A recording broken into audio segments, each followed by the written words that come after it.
You loved them with everything you had, and then they left. No warning, no closure, just silence. Now you're lying awake at 2 a.m., wondering what you did wrong, replaying every moment, every word, as if you could change the ending. But you can't. And here's the truth nobody tells you. Letting go isn't about forgetting them. It's about remembering yourself. If your heart feels broken, if your mind is stuck in the loop of why did they leave, then this video is exactly what you need. Not a pep talk, not a cliche. This is the wake-up call that finally sets you free. Let's begin. You can't let go of someone if you're still secretly hoping they'll come back. That's the hard truth. And I know that thought probably just stung a little, because there's a part of you, whether you admit it out loud or not, that's still holding on. Maybe it's not every second of every day. Maybe you're out there showing up at work, eating your meals, even laughing sometimes. But there's still a corner of your mind where they live, untouched. A little drawer that stays open just in case they text, just in case they regret it, just in case they realize they made a mistake. That drawer? That's the thing keeping you stuck. Letting go doesn't begin when you delete their photos. It begins when you accept that it's over, for real. That acceptance isn't weak. It's not giving up. It's the most powerful, grounded move you can make. Because what you're really doing is choosing your reality over the fantasy. You're choosing to stop arguing with what happened. You're saying, okay, this is what is. It ended. They left. And I don't need to keep dragging the ghost of this person through every future moment of my life. See, your brain doesn't like finality. It wants to keep stories open, especially painful ones. Because there's a weird sense of comfort in pain you understand. Even if it hurts, it's familiar. And familiar is safe, right? So when someone walks out of your life, especially someone you loved, your brain will replay it 100 times, trying to find a different ending, trying to fix it retroactively. But that's not healing. That's self-torture. The real shift starts when you interrupt that story and say, I don't need closure. I am the closure. It doesn't matter whether they gave you a reason, a messy explanation, or nothing at all. Their decision to walk away, that's all the information you need. You don't need a 12-step breakdown of why they left. You don't need to stalk their Instagram or read between the lines of a vague post. You just need to face the truth. They are no longer part of your path. Not because you weren't worthy, not because you're not lovable, but because their role in your story ended. And dragging them through your chapters won't write the future you actually want. Here's the reframe. Accepting that they're gone doesn't erase the love you shared. It honors it. It puts it in its rightful place. You loved them. You showed up. You felt everything. That's real. That's not something to regret. But what no longer serves you is pretending that love is enough to override the reality that they chose to leave. And that choice? That's not something you control. But what you do control is what you do next. You can't rewrite the past, but you can decide what part of it you carry. Right now, you've been carrying all of it. The good, the bad, the hope, the hurt. And it's heavy. It's exhausting. But you have permission to set it down. You have permission to stop checking the door. You have permission to believe that peace exists on the other side of acceptance. Not because you got them back, but because you stopped needing them to return to feel okay again. You're allowed to say, they left. I love them. And that's the end of that part of the story. Period. Not comma. Not ellipsis. Just a clean, grounded period. And then you begin the next line. Not with resentment. Not with fantasy. But with clarity. With strength. With the kind of energy that says, I choose to stop waiting for someone who's already gone. One of the most brutal lies your mind tells you after someone leaves is this. If they loved me, they'd have stayed. And buried inside that sentence is something even more dangerous. Because they didn't stay, I must not be lovable. That belief, that's the poison. That's the thing that chains you to the memory of them long after they're gone. Because now it's not just about a breakup. It's about your value. It's about who you are. And you start spiraling, wondering what you could have done differently, how you could have been better, what part of you wasn't enough. Let's cut through that noise right now. Your worth is not measured by whether someone chose to stay in your life. You are not a product that gets returned when it doesn't perform right. You are a human being, complex, growing, imperfect, evolving, just like every other person walking this planet. And love, real love, isn't a prize for being perfect. It's a connection, not a transaction. Their decision to leave, that speaks to them. It speaks to their readiness, their capacity, their wounds, their timing. It doesn't rewrite the truth of your worth. It just reveals the limits of their ability to show up for it. But your brain doesn't go there right away. No, it goes into self-blame mode. It starts scanning the past for mistakes, picking you apart in slow motion. Maybe if I hadn't said that one thing, maybe if I looked different, maybe if I gave more. You start editing your own story just to make sense of their exit. Because if you believe you caused it, then maybe you could have prevented it. That illusion of control is seductive, but it's also destructive. Because while you're sitting in that self-blame, you're reinforcing the false idea that love is something you have to earn by being someone else. It's not. You don't become worthy of love by bending yourself into a shape someone else wants. You don't win love by being smaller, quieter, more agreeable, more pleasing. The people who love you, really love you, won't make you question your enoughness. They won't make you fight for a seat at their table. They won't leave you scrambling for validation. They'll show up. They'll choose you without conditions or ultimatums. And when someone doesn't do that, when they walk away or slowly drift or vanish without explanation, that is not proof that you were lacking. That is proof that they weren't the person to hold space for the full you. The problem is, heartbreak blurs that truth. You confuse your pain with proof that something is broken in you. But pain doesn't equal unworthiness. It just means you had something real. Something you poured into. Something that mattered. And now there's an empty space where that connection used to be. That's grief. That's human. But it doesn't mean you're flawed. Here's the truth you've got to tattoo on your heart.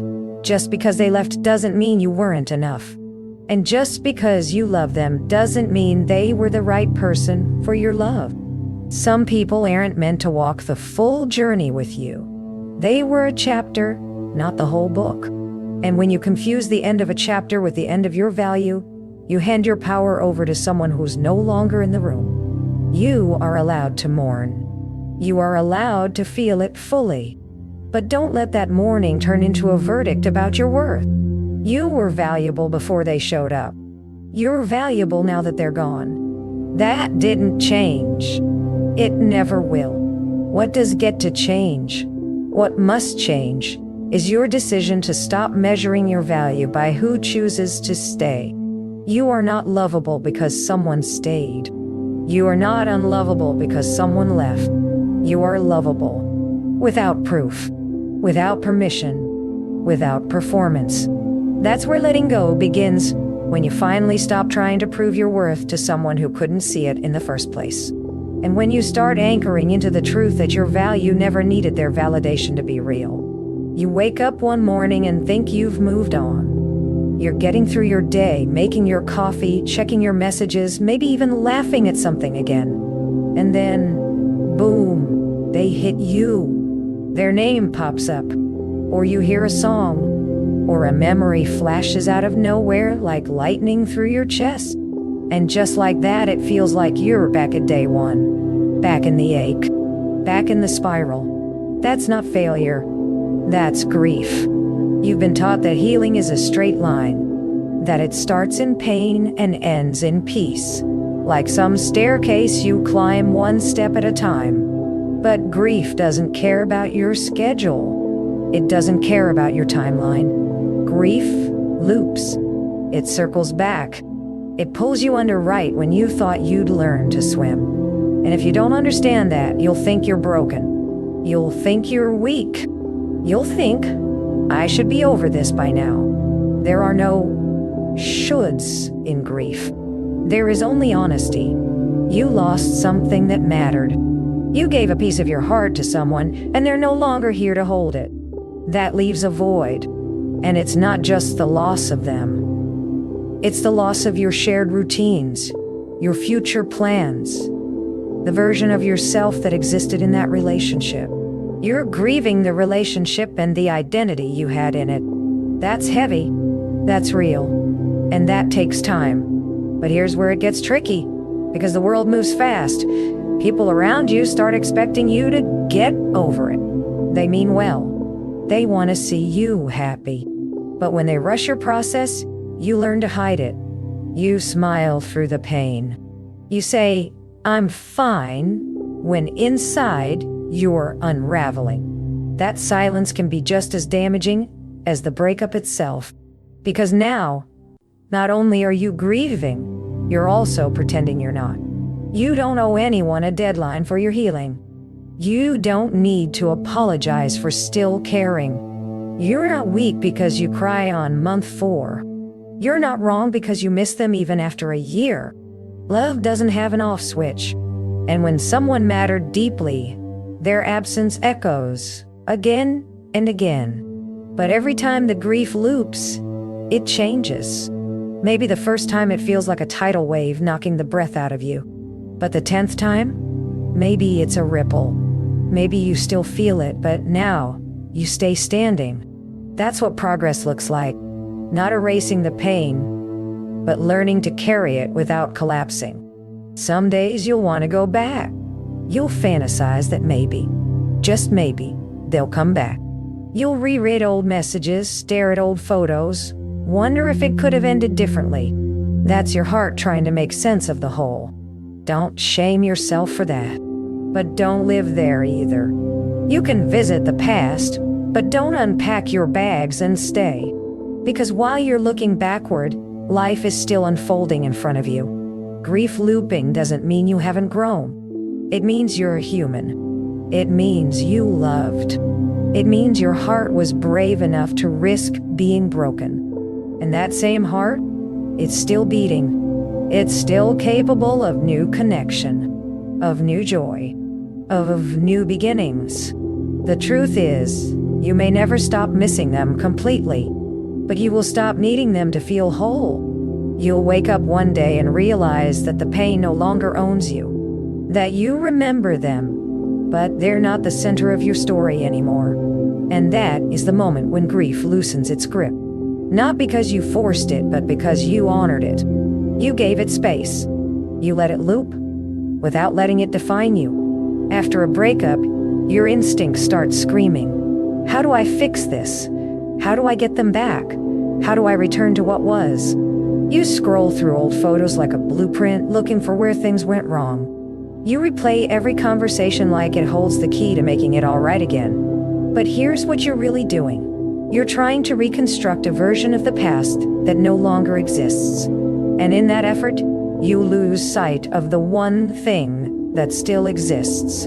You. The truth is, when someone leaves, the relationship doesn't just vanish. The attachment does something strange. It clings. It fantasizes. It tells you that what you had was the only good thing. That they your chance at happiness. That they were the anchor that kept you grounded. But if you look closer, what you're really missing isn't just them. It's who you were when you were with them. It's the attention you got. The safety you felt. The moments when it seemed like everything made sense. So when they walk away, it feels like you've lost your mirror. Your reflection. Your identity. But here's the uncomfortable gift buried in all that pain. Their absence forces you to meet the version of yourself you've been avoiding. The version that's been hiding behind the Wu way. The one that still exists even when the us is gone. And that version? They're waiting to be rebuilt. Not for someone else. Not to prove something. But because now, there's finally space. It's tempting to want to rebuild what was. To think, if I just get in shape, if I just become more successful, if I just show them I've changed, you can win them back. That's not healing. That's performing. That's chasing validation. And deep down, you know it won't work. Because you're trying to rebuild for them, not for you. You're turning your growth into a pitch. You're turning your self-worth into a campaign to be chosen again. But real healing? It doesn't ask, how do I get them to notice me again? It asks, what part of me still needs noticing from myself? That's the hard work. The stuff nobody claps for. The quiet rebuilding of confidence. The discipline of setting boundaries. The uncomfortable process of sitting with your emotions instead of stuffing them down or numbing them away. It's realizing that your worth doesn't increase or decrease based on who stays. You rebuild by learning how to sit with silence and not mistake it for loneliness. By understanding that your value was never tied to their affection. You rebuild by remembering what it's like to enjoy your own company again. To cook a restaurant because you love it. To watch your favorite movie without thinking about whether they would have liked it.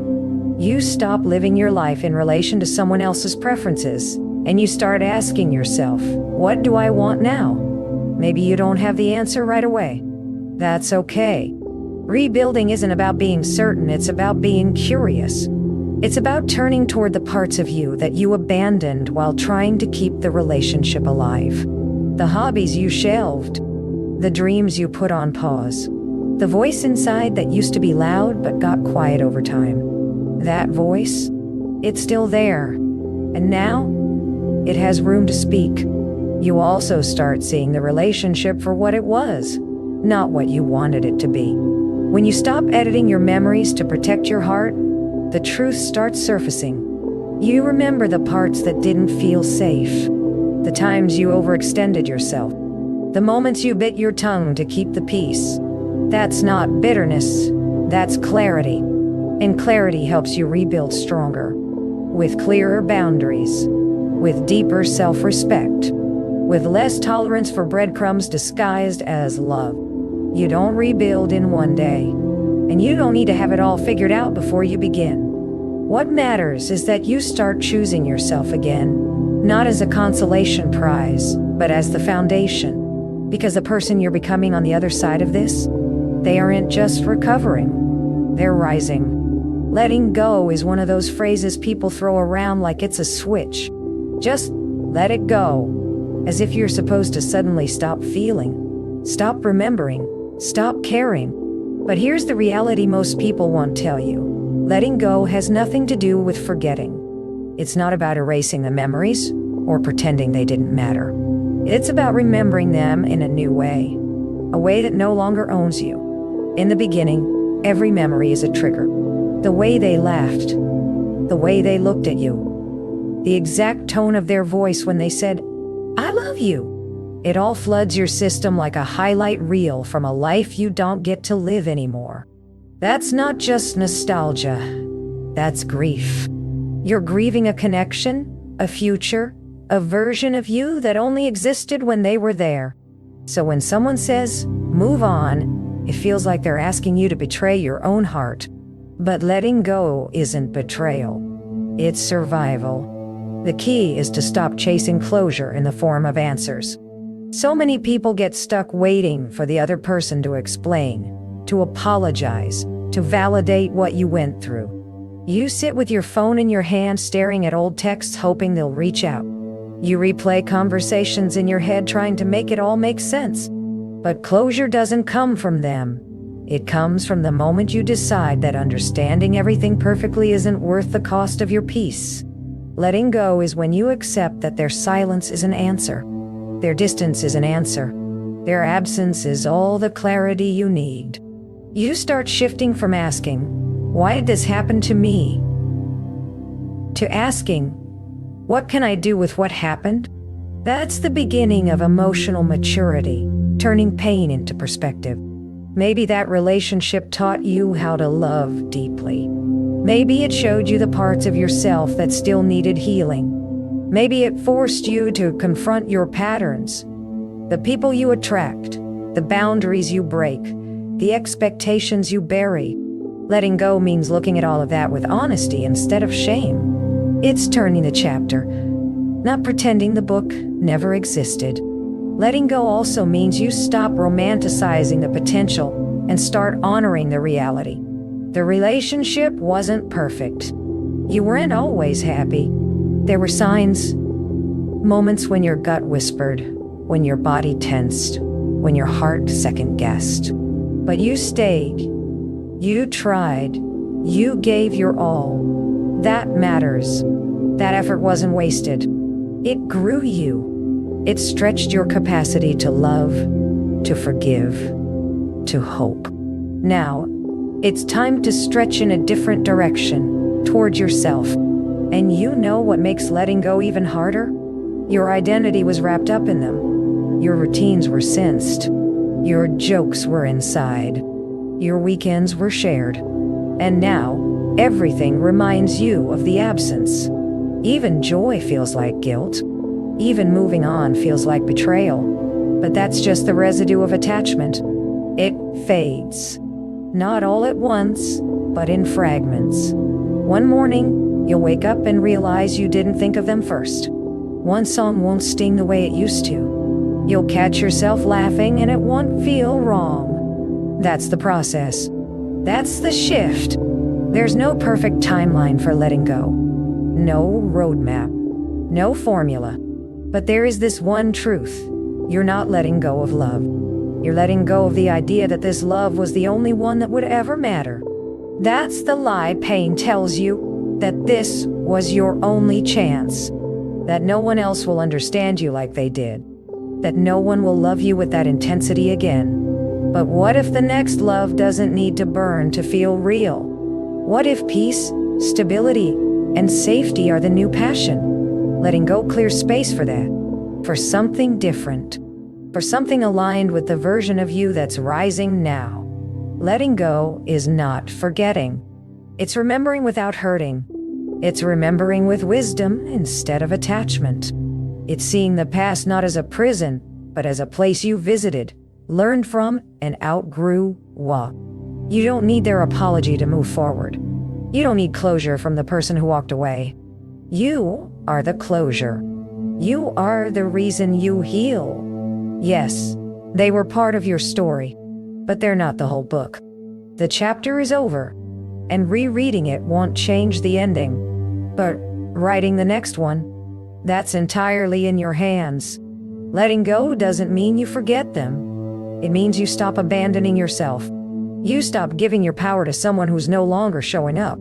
So, if you've been waiting for a sign to let go, this is it. Not for them, but for you. Because peace doesn't come when they come back. It comes when you come home to yourself. You deserve joy again. You deserve to breathe again. You deserve to live fully without waiting for their return. This is your beginning. And trust me, it's going to be so much better than the ending you were begging for.